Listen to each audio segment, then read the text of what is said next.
Hi and welcome to the Hadassah Collective podcast. I'm your host, Claire Marrinan. The Hadassah Collective is a unique wellness-centered community created in and inspired by India, the birthplace of holistic health disciplines. The Hadassah Collective podcast brings together a carefully curated selection of my most trusted and inspiring innovators from every area of the health and wellness space. I invite my guests to freely share their gifts, their wisdom, their journeys, and their diverse points of view, discussing a vast range of topics including shutdown and self-isolation strategies, integrated diet and fitness, yogic science, modern mental health, and holistic lifestyle, all to inspire you with relatable tools to help you consciously customize, support, and expand your life. Episode, I speak with Avinash Mansukhani, who in my opinion is one of Mumbai's most innovative fitness trainers. Avinash brings a fresh approach to personal health, fitness, and nutrition. He builds programs that are suitable for real people living real lives, and he hopes to help them build confidence and regain control and power over their own health and wellness. In this episode, we discuss how the COVID-19 shutdown forced Avinash to pivot and reinvent his business quite quickly, and how he is supporting his clients through designing creative programs and home workouts to support his clients through these interesting times when gyms are closed and movement is limited. Hi Avinash, welcome to the Hadassah Collective. It's so good to speak to you and to hear your voice after all of this time. How are you going? I'm good. Great to hear from you, Claire. It's been way too long. I know. I think that we haven't seen each other probably since Feb. Yep, that's which right. Is, I mean, it's crazy if you think about it. It's just crazy. But let's get started by talking a bit about COVID and where you've been, how you've been spending your time during COVID. What it's looked like for you. COVID has been super interesting for me in a lot of ways. Also, number one, just before COVID hit, I quit my job, right, to start my new company. I was 2 months or 3 months into it when COVID hit. So the first few weeks was obviously, kind of like playing it out, not knowing what would happen. Then when I knew it was here to stay for a long time, there was a lot of like, okay, I need to like pivot. And I was like, shit, did I have to kind of quit my job at this time? And then it just went into full work mode, and that's just all it's been since COVID kind of great. hit. And I have to say, hats off to you actually, because I think that you were one of the first people in your space that was like, you know, how can I serve these people? These people are suddenly stuck at home, and I think that your home workouts are amazing. I also really liked your funny content as well on your Instagram. I thought it was funny, but you really were one of the first people that came out and were like, I'm providing these home workouts, and I thought that was really cool and really fast actually. Yeah, it was almost instantaneously. I actually announced the day lockdown was announced in Bombay. That evening, like, I remember I came home from gym and they said from tomorrow gyms are going to be closed. Like, I go to the CCI club gym over here and they were like, from tomorrow gyms are going to be closed.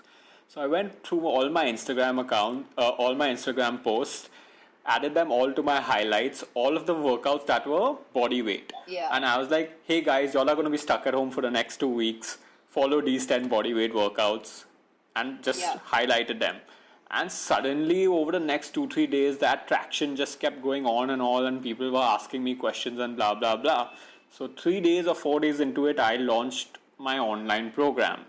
And first mover's advantage, hell yeah. And suddenly, like, I saw myself building this vertical, which I expected to grow maybe a year and a half later, because that's the most scalable option. But I suddenly saw that vertical growing like super rapidly. And so that was just like super lucky. I jumped on not lucky actually, it was quite calculated, but yes, jumped on it as soon as possible. Pivoted. And a lot of hard work as well. Yeah, man, pivoted all that I had planned into this new structure and kind of took that on. Yeah, and it was really good. And I do agree, like with the Instagram videos that you would put up, I think that they really gained some traction because they were actually really usable. Like someone could turn that on, do the workout, and it was really usable. Right? But I have to ask you, kind of joking a little bit, but did you go into mourning when you heard that the news of the gym's closing? Were you a little lost in your own space as well? So, for the first month and a half, I swear, like, actually, for the first 2 weeks, it was so funny because I was so lost on what to do with myself that I actually started putting up those content pieces on life without gym, like where I'm brushing my teeth and mimicking a bicep curl, and where I'm stretching and mimicking a tricep kind of extension and stuff like that. So that imagine if that was the stuff that I was thinking of. That's the kind of like hole I was in, right? Because every movement I was doing in my life, I was like, oh shit, I missed this at gym. So, but I think it was really relatable as well. Like a lot of people who are really into the gym, and the gym is a big part of their everyday routine, were kind of a little bit like, what do I do with myself? So I think that was really cool. That was really cool. It turned out to be pretty funny. Yeah. And so the shutdown and everything like that has worked for you, or I think you've worked for it as well. It's not just like an overnight thing. You did really pivot your business really quickly, and I think that it was a service that was really necessary as well. I think in America and in Australia, the online space in terms of fitness is really popular, whereas I don't think it was as much in India, and it was sort of a very kind of slow, gradual, increase for that side of things. But due to the lockdown, it kind of really rapidly increased the demand for that. So I think that was really cool. And so how are you feeling about now coming out of the shutdown? And how are your clients feeling? Like, what's the collective energy you're sort of picking up in Bombay? So, when it comes to my clients, bro, like I'm actually shocked about how into fitness they've kind of gotten. I guess they've got to focus their energy into a more productive kind of avenue. So I started off slow, and over the course of the lockdown, I'm currently at about maybe 130 plus clients, right? And what I'm really surprised about is they are even now more dedicated to fitness than me, right? So I would sit in the start and take them through certain basic fundamentals of fitness and nutrition, and explain to them not exactly counting calories, but quality of calories and how to kind of manipulate that and all. And now all of them have gotten so extreme, not all of them, but quite a few of them have gotten so extreme that they are actually sitting and counting calories and doing all this all of their own accord. Like, it's not my way of life, I just planted the seed, but they've taken it to the next level themselves, right? So they're super into, a lot of them are looking forward to the lockdown kind of opening, because I can then do a lot of community stuff with them as well, right? So they all know each other only via my WhatsApp groups for now. So they're itching to like have a night out together or do a group boot camp together and all. So that kind of camaraderie has built with them. They want to get fitter. I keep putting up challenges where they're kind of besting themselves and trying to like beat each other and stuff like that. So I'm actually loving that kind of energy from there. It's something I didn't think I'd be able to build that solid a community in Bombay, right? Because over here, people are very used to doing their own thing, going to their own gym at their own time, and kind of whatever's more convenient to you. But this has kind of got these people in together across various continents and time zones and all, and they're competing and they want to meet each other, and they've requested me to do a Zoom workout with all of them this weekend, so we're going to be doing that. Stuff like that. It's been good. Energy's been amazing. Yeah, that's great. That's great. And it has been amazing for resetting habits, giving yourself the space. If you have a kind of clear goal or something that you do want to change in your life, it's kind of given space to create a habit around that. So I think that's so cool, though. Across all different time zones and everything like that, people are meeting, and they've met new people during COVID. So that's pretty cool. That's one shocking part of it. We're at a point where we're not allowed to meet anyone, but hell, you're still making new friends with a common interest, right? Yeah. So Very cool. It's been cool. Very cool. So, how did you get started on this path? Tell us a little bit about your early life and how this, like, did any of that contribute? Did health and wellness contribute at all to your childhood? What did that part of your life look like? Okay, my early life was very very different. So I was the stereotypical Indian kid, right? I topped school in a lot on almost all subjects except Hindi. I then went on to do my junior college, where when no one studies in junior college, I was acing that as well. Because I had the marks, I was pushed towards doing engineering, right? It's not like I really wanted to do it. I never wanted to do it, but I had the marks, so I did engineering. Did engineering. I almost dropped out of engineering at a point, but then I ended up topping that semester, and my mom was like, "How can you drop out of engineering? You're topping it and all." But I was like, "Bro, like, but I hate this stuff." But anyways, I ended up doing it, and all throughout engineering, I kept helping my clients out, not clients, sorry, all my friends out with their BMM mass media projects, right? So I was more creatively driven instead of the engineering stuff, but finished engineering, got placed in Accenture, where I kind of worked as a back-end coder, right? That was hard. Remember I used to travel 2.5 hours to work each way, work for about 10, 12 hours, then get back. That was probably the worst 2 years of my life, where I just had to like slog it out. I reached a point where I was like, okay, this is not the field I really want to be in. I want to do something more creative and wanted that kind of something halfway. So I got in touch with a friend of mine, and we decided to open a kind of web solutions creative agency, where we kind of married tech and being creative, right? So we made really quirky websites. We made the website for Veerdas and Tanmay Bhatt and stuff like that, really out of the box kind of stuff. Gained quite a bit of traction, and we ended up being kind of bought out by an advertising agency, where there I worked for a couple of years, won awards doing pan-India based advertising campaigns, switched couple of agencies, and then kind of all this while obviously being in an advertising world, my health took a drastic like turn for the worst, right? You're working 16, 18 hours, you're doing all-nighters, you're sitting and eating junk all the time.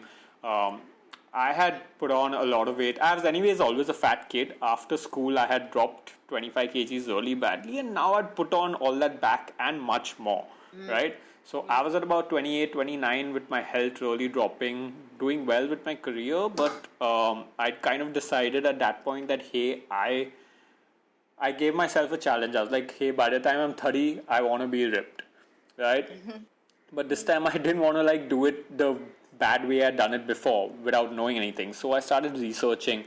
I studied a lot of stuff. I experimented with different genres of fitness, different genres of nutrition, kind of felt my way through a lot of stuff, and actually within 4.5 months ended up with that six-pack, right?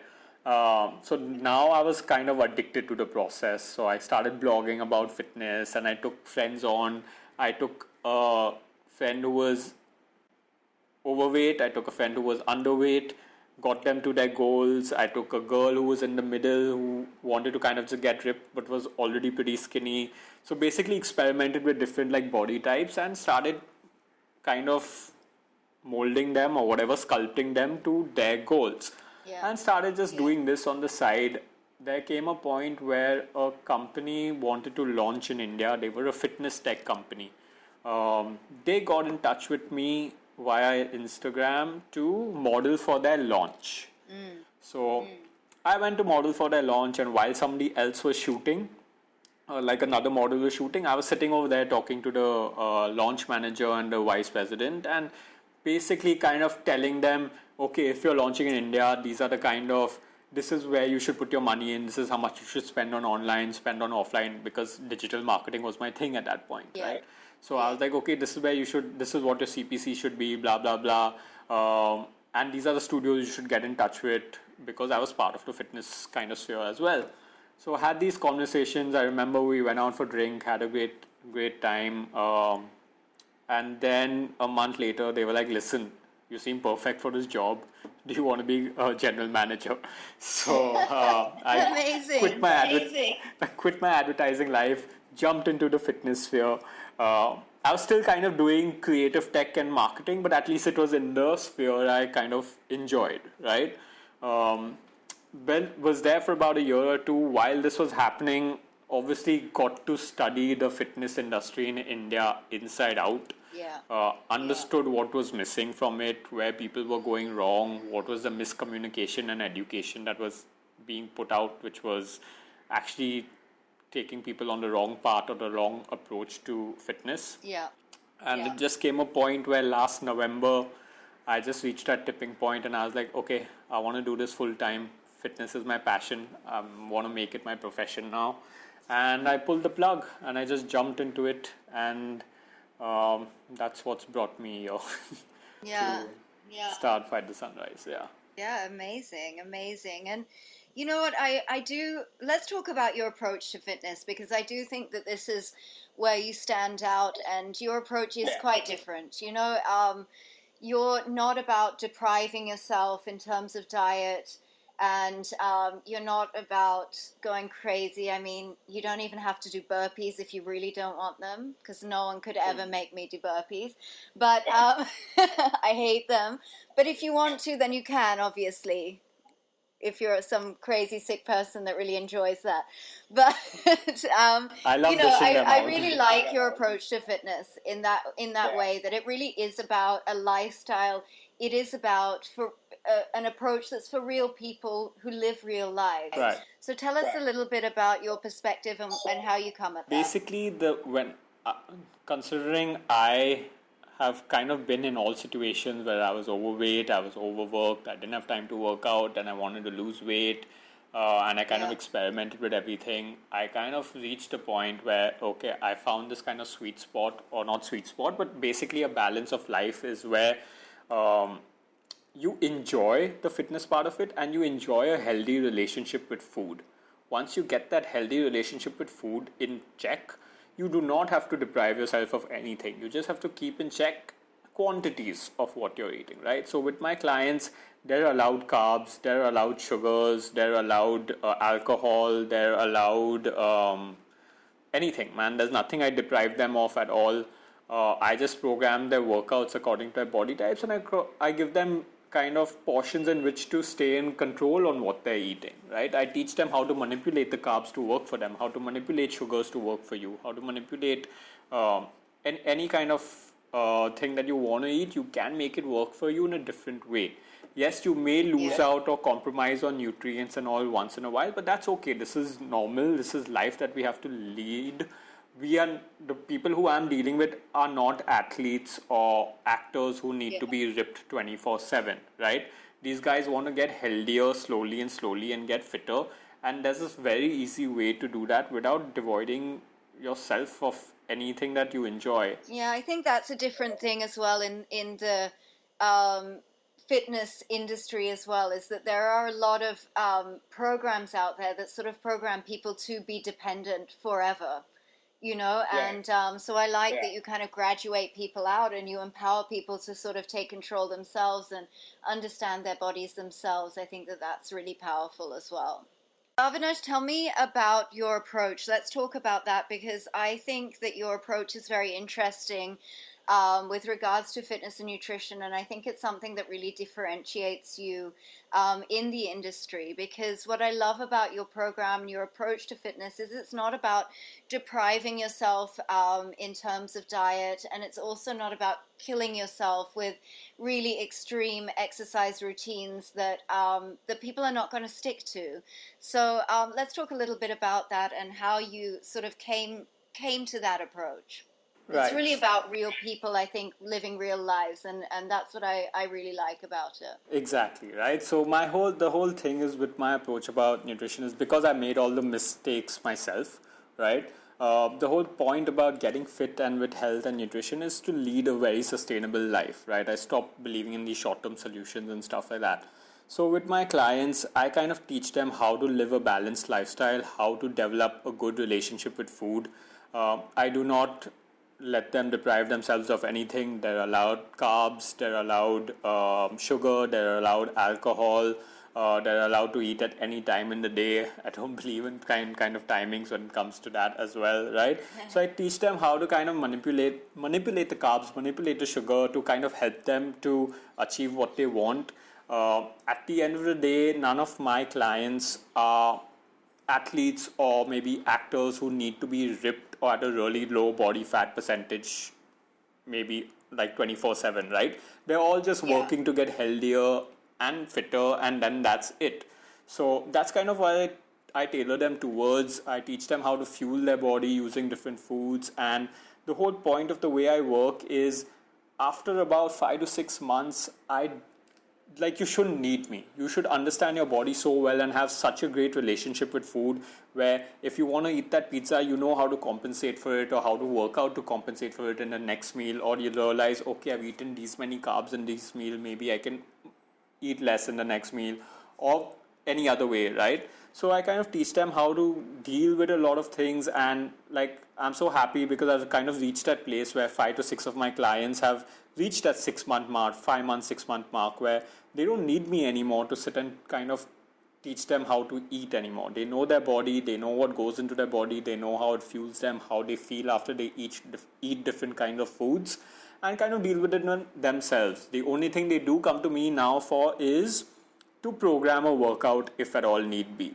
right? So that's kind of the approach. Even with me, I love chocolate. I don't think I eat bars at a time, but I learn how to compensate it with different things. And even in the last 7-8 years, except for 1 week in lockdown, I've not gone a weekend without drinking, right? I enjoy my drinks. Fight the Sunrise as a name kind of came about because I used to host events where the parties used to go on till sunrise. So it was like kind of fight the sunrise and keep partying. And then the name kind of stuck, which is now it's become Fight the Sunrise Fitness. And people keep thinking it's because I have to get up in the morning and work out, but that's totally not the case. But yeah, so basically sustainable life, enjoy what you're doing. The moment this becomes like a prison where you can't eat carbs or can't eat certain kind of things and stuff like that, you're not going to enjoy the process. Like, I don't have a problem with white rice. I don't have a problem with white bread. If you actually look at these things, they are far more healthier or low calorie than the other stuff out there, right? Show me a bodybuilder or athlete who doesn't eat white rice, stuff like that. So there are myths out there that people kind of overcomplicate nutrition and fitness to, and therefore kind of go into the spiral and then can't handle it anymore. So if you kind of understand the basic fundamentals, it's actually really, really simple. Fitness and nutrition just basically come down to maths, right? And it's one equation. If whether you can stick within it, it's fine. You can really live a well-balanced life. Yeah, and I think it's also about, as I said, real people living real lives. When you start to aim for perfection, then you then sort of need to put a time limit, or, in 3 months I'm going to do this, and I'm going to just do this for 3 months, and then I'm going to, stop doing it. Whereas I think it's more about, making sort of small changes and making progress. So, I mean, that's so well rather than that's so well said, because the one thing I hate about a lot of these, not hate, I don't like that word, but one thing I don't agree with a lot of these other kind of programs out there is that they kind of give a deadline to fitness and health, right? Like, get ripped in 21 days or get ripped in 8 weeks or whatever, right? I just don't understand that concept. Like, health is a thing that should be ongoing. My tagline for my company is constant renovation, right? Because you need to keep improving and keep going. There's no deadline to fitness. You can keep peaking. It's like you're running a company. You want to keep growing, right? So why would you ever give yourself a deadline to do something like that? So I completely believe you're right, man. Like, I don't believe in... Yeah, I think it's like a lot of things as well. And maybe this is just our kind of, human instincts, that we're so results focused and we're so destination focused, whereas Right. with something like that, your health and even your nutrition and how you balance out your nutrition, if it's really about falling in love with the process and enjoying, making sure that you're enjoying that. What's funny is obviously because obviously for the last few months I've been getting results where everyone's coming out with abs, right? So the first question I get is, how long will it take me to get abs? Then they'll send me a picture. Do you think I can achieve it in 2 months? How long should I do your program? So, and I'm like, bro, I mean, first of all, it depends person to person. I'm never going to give you a timeline to get abs. It depends on how much effort you put into it and what you want from it. And then they'll be like, how long should we do your program for? And I'm like, listen, my program is ongoing. You do my program till either you're satisfied with your body or you're unsatisfied with me. I'm not giving you a timeline, right? So yeah, man, it's just people just want those quick fixes. They want deadlines, stuff like that. That's not the way nutrition or your body works. But I think what's really ironic in that is that during this lockdown period, like I've honestly been blown away by some of the results that you've been seeing, like with your clients, I've seen on your Instagram feed and things like that.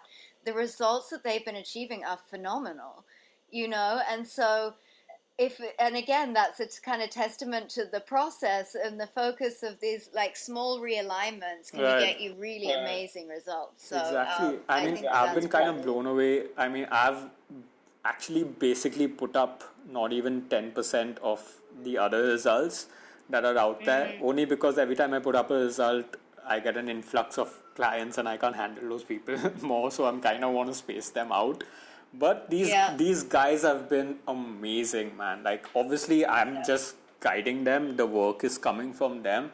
But I'm actually more amazed with how kind of dedicated and stuff, like they're kind of following the stuff to the T. Some of people are like, they're going surpassing my expectations. Like, when I program stuff, I put a 25% threshold knowing people are going to fall below that threshold. People are going above the other way. And I'm like, bro, what's wrong with you all, man? Like, calm down. But yeah, it's creating some athletes out there. yeah, some man, it's been great. athletes. Suddenly these guys are beating me at workouts and all. And I'm like, y'all need to calm down.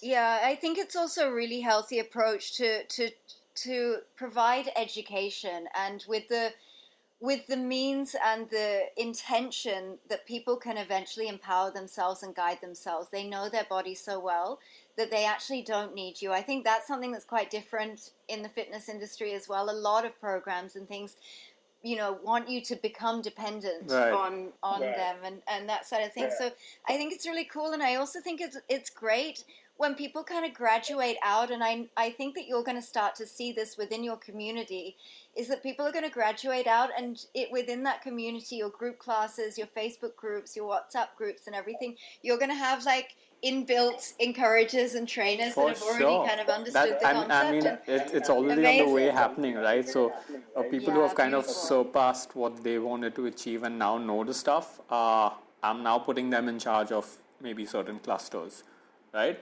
And it's kind of worked this whole part. Like, I think I'd mentioned this before, that when I made the switch and did this, it wasn't about the money. That's why I don't care so much about retaining a client. I want them to learn, get what they can out of me, and then move on, right? I did this more to kind of transform people's lives because I saw the change it made to my life.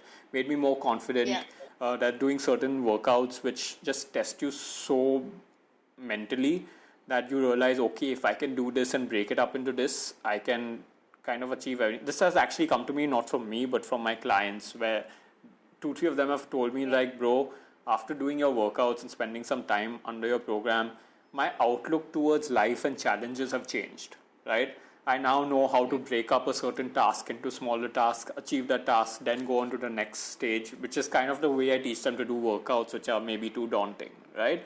So stuff like that is just what makes this all worth it. And like you said, as like what you mentioned a little bit before, where education is so important, and I think that actually is the key on why I'm kind of different, because before you come on board to my program, I spend an hour with you one-on-one explaining fitness, nutrition and the fundamentals to you, right? So that you can make informed decisions and you know what you're going to be getting into. So I think that has kind of helped these guys a lot. And completely right, man. Like, education does make a difference rather than just going on and following some program and diet, not knowing why you're doing that stuff, right? Which is what most of people are doing.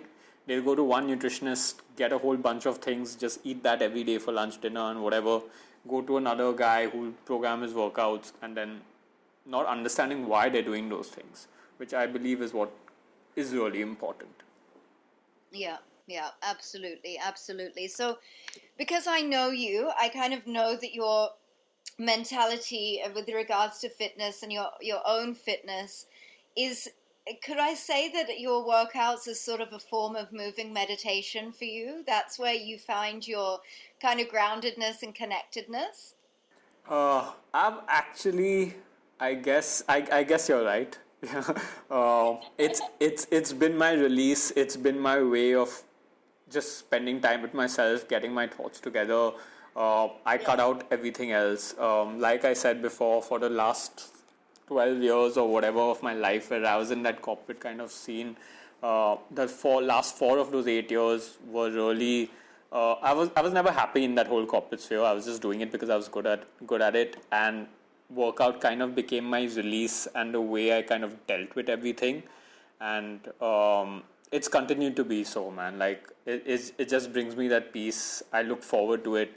Like, a lot of people ask me, like, if someone wants to hang and they'll be like, bro, bunk your workout today. What's the big deal? I'm like, bro, it's not about the working out. It's just about me needing that time.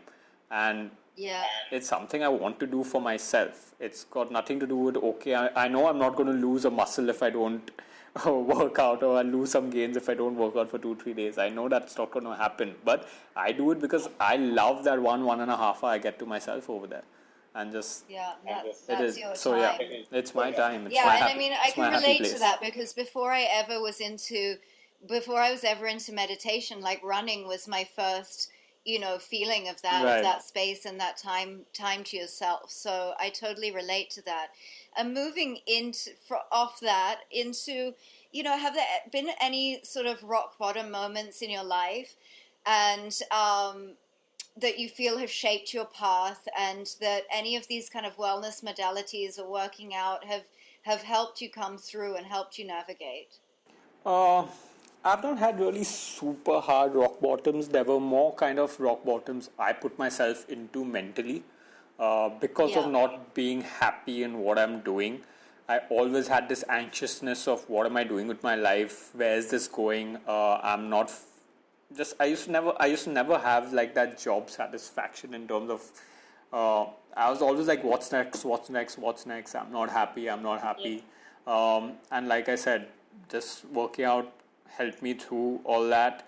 And truthfully, man, ever since I made the switch in November, and I'm like, it wasn't a thought process in terms of money and all. I was just like, I just want to do what I want to do, what I enjoy doing. Yeah. And I'm like, I have the qualifications, I have job offers lined up. If I ever need to come back, I can come back. But let me give this a shot for like a year or two and see where it takes me. And even in the first few months, and then COVID hitting, where obviously I wasn't making enough money, I have never been happier. Right? Yeah. I get up each day and I'm like completely chill. There's nothing on my mind because I know my space so well. I'm so happy with what I'm doing. It's just changed. Like, I keep telling myself, man, what was I waiting for? Why did I wait till I was 32 to take that leap? Why didn't I do it when I was like 25, 26 and stuff like that, right? But I guess better late than never. So, Yeah. that's... I mean, don't worry. 32 is not that old. It's you're good. And what has felt like your biggest failure, and what do you think you've learned from that?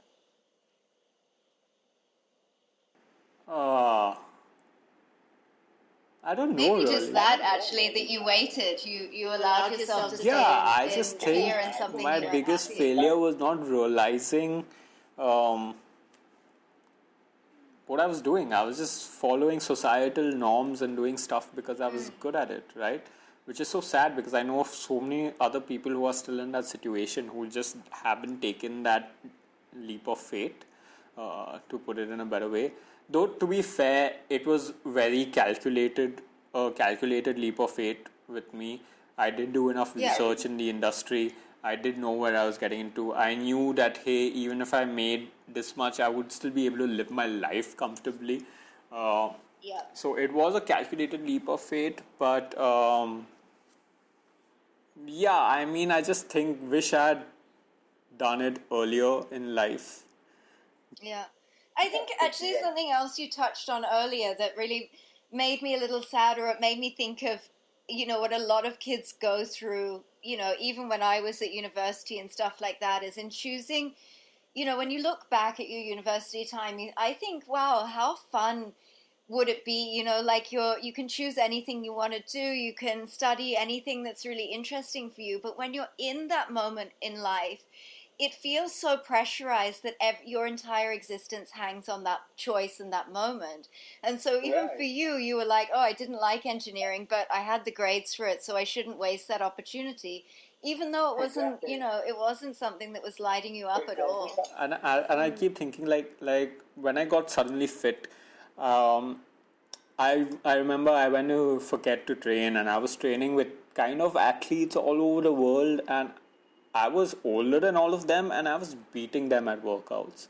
And I was like, damn, if I had got into the stuff and had more freedom and maybe tried out something in the athletic space and stuff like that, God knows, man, I would have been doing something I love for years and maybe been professional at it in the athletic field, because obviously competing now at this age is way, way tougher, right? Athletes normally peak by 30, 31, 32. Not that age is a number, but I'm just saying. I just keep thinking about if I had the guts to stand up to societal norms and not be like, okay, not have that guilt of, no, I have to do engineering, I have to do my MBA and stuff like that.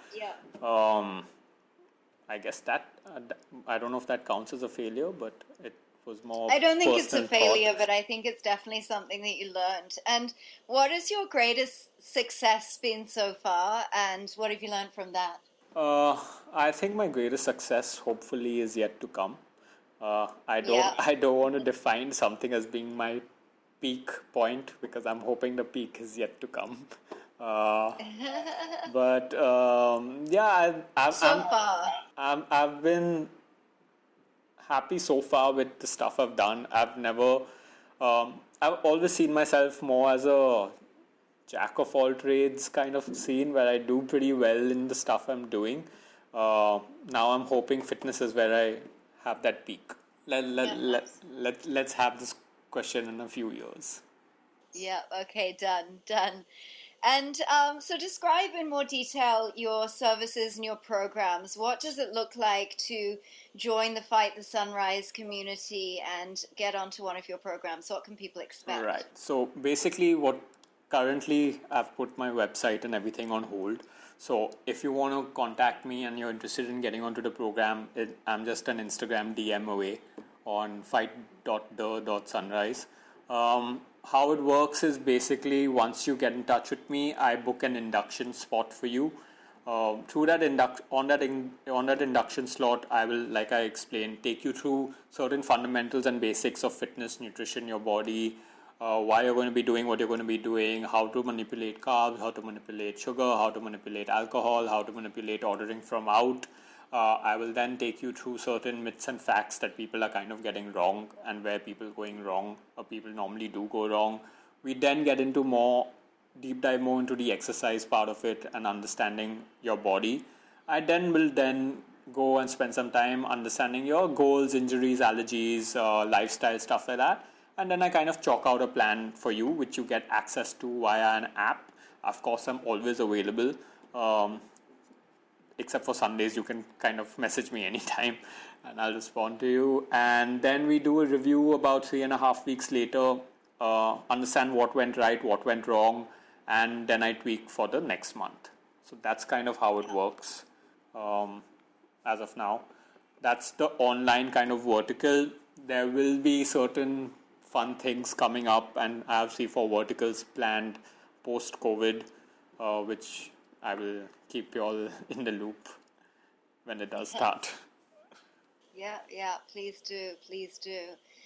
And so, what is one practical tip that you can give our listeners right now if they're sort of thinking, especially if, I don't know, the gym's open now in Bombay or not still? No, not yet. So there's a whole campaign, not campaign, but kind of like a protest thing going on because they've opened everything except gyms. And the kind of fitness lobby is like, dude, we're losing money the most, right? Because our rents are the most, our equipments are the most expensive and stuff like that. So about 40% of the gyms in Bombay have already shut down for good, right? So that's the kind of scene going on here. So no information from the government yet with respect to this. But hopefully, I see by at least end of this month, they have to open at some capacity, if not nothing. Yeah, it's going to be tough I'm sure there will be precautions as well in terms of social distancing definitely. and things like that and those sorts of things. So, and the amount of people you can have in there. But, so if we've got people that are at home right now and they've been, maybe they've been used to playing sport a lot pre-COVID and have kind of, become, they've been at home and they've not been working out so much. Their diet has maybe slipped a little bit. What is one thing that they can do to sort of move towards that space of movement again and towards a healthier lifestyle again? So just when it comes to the nutrition part of it, one thing I would like to kind of address is don't overcomplicate nutrition, right? There's nothing wrong with the kind of foods you eat. You just need to learn how to moderate it.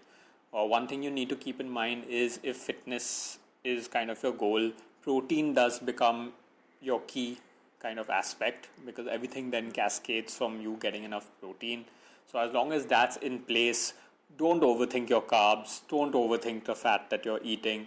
Learn to moderate it. There's lots of information online on how to kind of define quantities. You can always reach out to me. I've also done videos on this. So yes, when it comes to nutrition, don't overcomplicate things.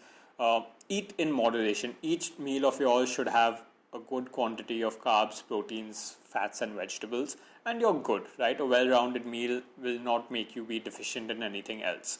When it comes to exercise, to start off, just start off being active. Go for a run, go for a jog. Those are things that are allowed right now. Of course, don't only concentrate on cardio aspects of it. Maybe get in some push-ups, some squats. Besides me, there are 1,000 other fitness influencers putting out programs. Yes, these are not structured and something that you need to that maybe you should follow maybe 1 month from now. But for now, you can do these workouts and at least get the muscles active before you get onto a structured program. So do these. Hopefully within another month or two, life will resume. We'll have some kind of normalcy. I know tennis is now open. Football turfs are going to be opening soon. So if you're a sports person, that's something you can get back to. Stuff like that. I just think we're far away from swimming pools and stuff, that kind of stuff. Yeah. And so what kind of resources also could you recommend to people that might be useful to our listeners? Like any books or podcasts that you listen to? To be honest, I don't have any particular book or podcast or any one person I kind of listen to and follow specifically, because that kind of limits your thought process, because everyone's kind of approach to something like fitness and nutrition is different. So I like to keep switching it up. I listen to a lot of them on YouTube, and sometimes it's just random recommendations that just start after a video, right? So I'll kind of latch on to a topic and then just listen sometime, and then let that go on. Sometimes I hear different coaches talking about the same thing in different ways, right? And then take what you want from there and see what kind of that you kind of identify with. But a few, some of them who are really good are like Jeff Nippard, Ben Bergeron. Then there are a couple of other CrossFit athletes who give some really good information. Then I follow some NBA athletes and stuff like that for more like conditioning or athletic work. And then, of course, there's the good old athlete next who gives his spiel that everyone who is into bodybuilding kind of listens to. Stuff like that, right? So nothing fixed. But if you do want someone for fixed kind of info, you can come to me. You can follow at fight.the.sunrise. Got it. Nicely done there. Nicely done. And so, what does your daily routine look like? So my daily routine right now is I'm working about 15 to 16 hours because I'm kind of handling everything before I start to hire. So I get up, I will have 2 to 3 client inductions lined up throughout the day. So I do a client induction, then I program for that client, which is basically a 1 hour talk and then 2 hours of programming. So this happens in 3 sections in the day, and in between I do reviews of clients who are finishing their month, right? So that takes up a lot of my time.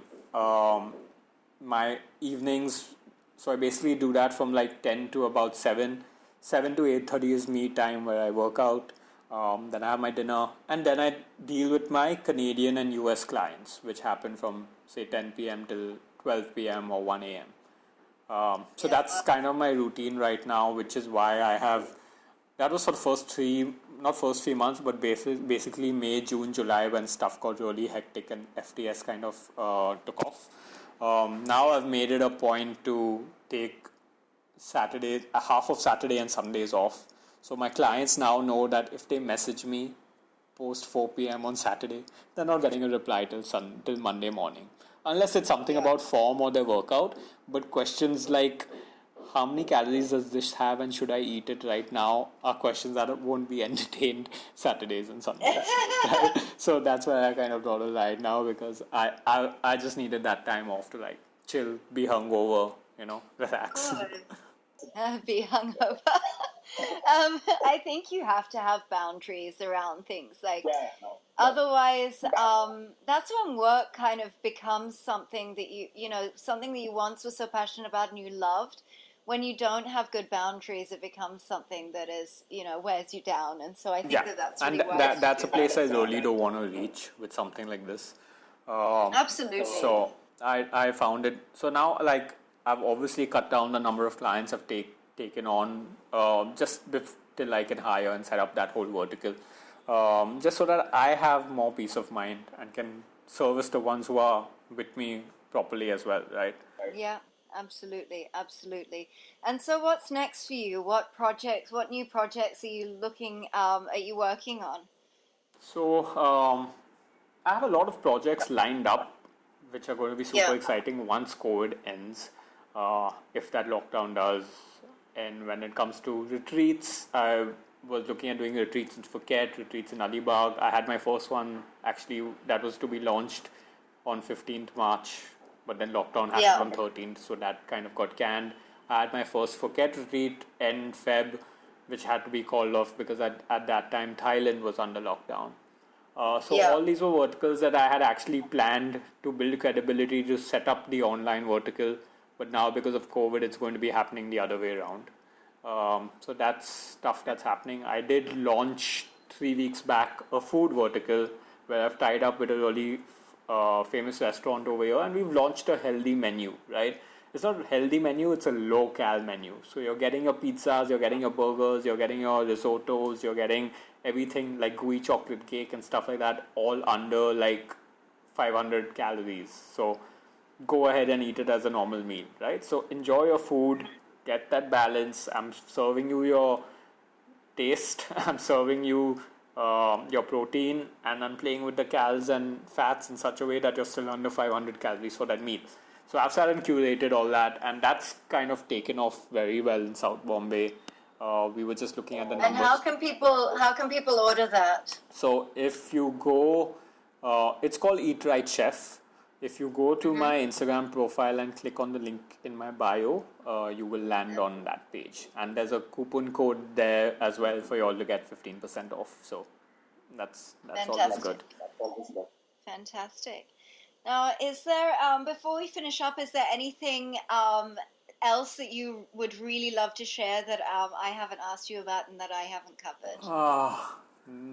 I can't think of anything. I think we've kind of gone through We've everything covered a from lot. start to We have finish. covered a lot. Yeah, I think we're good. If they have any questions, if any of the listeners have any questions, I'm always Oh, Available that, via DM. that's also, we did have a few listener questions actually from Instagram. Okay. So let me just pull those up. And one of them I thought was quite interesting because you have told me that you've got a lot of clients that are new mums. So I thought it was Right. quite an interesting question. So You have quite, yeah. it's just happened in such a way that about 30% of my clients are shockingly moms, right? And they kept asking me. I mean, I have theoretical knowledge on stuff that they were asking me about, but obviously that's something I haven't experienced, right? On how much milk you should kind of have when you're breastfeeding and stuff like that. When with certain remedies when it comes to stretch marks right after giving birth and stuff like that. So I was like, okay, listen, hold up. I'm making a group of all you moms, help each other out. So now I have a little FTS moms group where they kind of like talk to each other and help each other out with stuff I obviously do not have experience in. So that's been Yeah. a fun spin-off. That's so interesting. So this question was, I became a new mum just over 3 months ago, and part of me is absolutely exhausted, and the other part of me can't wait to get back into moving my body again. How's the best way to go about this? So, when it comes to moms who've just given birth, the first thing you kind of need to be okay with or kind of sure about is how your body has healed. So people who have gotten C-sections and stuff like that obviously can't jump into workouts because those stitches and stuff have to heal, right? People who had a natural birth can probably get into it a little earlier. Things you need to do first up is get your nutrition on point because now obviously you're going to be breastfeeding and stuff as well, right? And a part of the reason why that person may be super exhausted all the time is maybe because they're not getting enough nutrition. So carb up for that part. She's probably not getting any sleep also. Well, that is obviously going to be a problem which is out of my hands because yes, sleep and recovery is key when with fitness is probably very as important as anything else. So that's obviously out of my hands. But yeah, get your nutrition on point.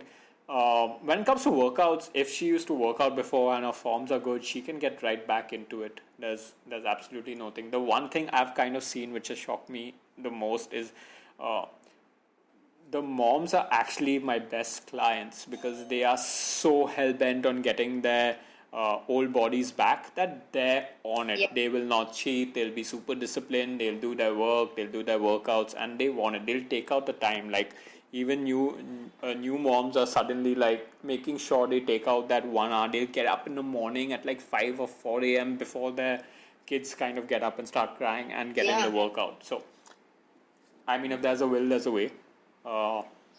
I think also it's an interesting thing. I've seen this with some of my friends when they become mothers, that they do switch into this different mode as well. And it's an incredibly empowering experience. And when you think about it, you know, they kind of do feel this new sense of, I can do anything right now. Do you know what I mean? Like after the first couple of months.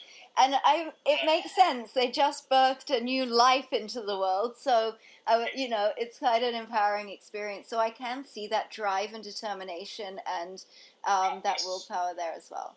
It's great. Okay, and another question I have for you before we finish up is I work out every day, but just can't get rid of some of my stubborn fat I've had for years. Okay. So, there are two answers to this, right? Answer number one is if you've just been doing the same kind of stuff every day and your nutrition is the same, you're not going to see that change, right? Your body gets used to certain kind of stress that's put on it, and unless there's some kind of overload, your body is not going to evolve. Which is why you see people who go to the gym every day or go and do interval classes every day, after 2 to 3 weeks, your body starts kind of stagnating, right? So there has to be some new kind of stimulus, a new kind of stress to kind of force your body to burn that extra fat to release energy. So yes, go into a bigger deficit food-wise or increase your intensity workout-wise to get your body to burn fat to release that energy. Yes, people have stubborn areas where they lose fat at the last, like in order, but it will get there. The moment you start losing fat from everywhere else, it will burn it from that stubborn area at the last point. So that's one way or one kind of problem she might be facing and how to solve it. The other problem she may be having is that if she's already lost a lot of weight, and if it's so stubborn, it could just be loose skin for someone who's lost a lot of weight or something like that. So that's something that will probably just have to be looked at surgically, right? So if it's stubborn skin, that's different than stubborn fat, and they're very easy to kind of confuse both of them. So Okay. Excellent. Thank you so much for answering those questions, and thank you for coming on today, Avinash. It's been a pleasure. And what's the best way for our listeners to find you? I have a website, fightthesunrise.com. Instagram is actually the easiest way to get in touch with me. I'm pretty active, so that's at fight.the.sunrise. These are the two basic ways, and then DM me any questions or anything. I'm pretty responsive and can take it from there. We also have a Facebook page at the same kind of URL, so yeah. Fantastic. Thanks for joining me, Avinash. It's been great. Thank you, Claire. I hope you enjoyed this episode and you got some things to take away from our amazing guests' insight. If you did enjoy this episode, please subscribe and also leave us a review. And for more information on the Hadassah Collective, you can visit our Instagram page at Hadassah Collective. I hope you'll join me again for our next episode at the same time next week. And until then, have a wonderful week.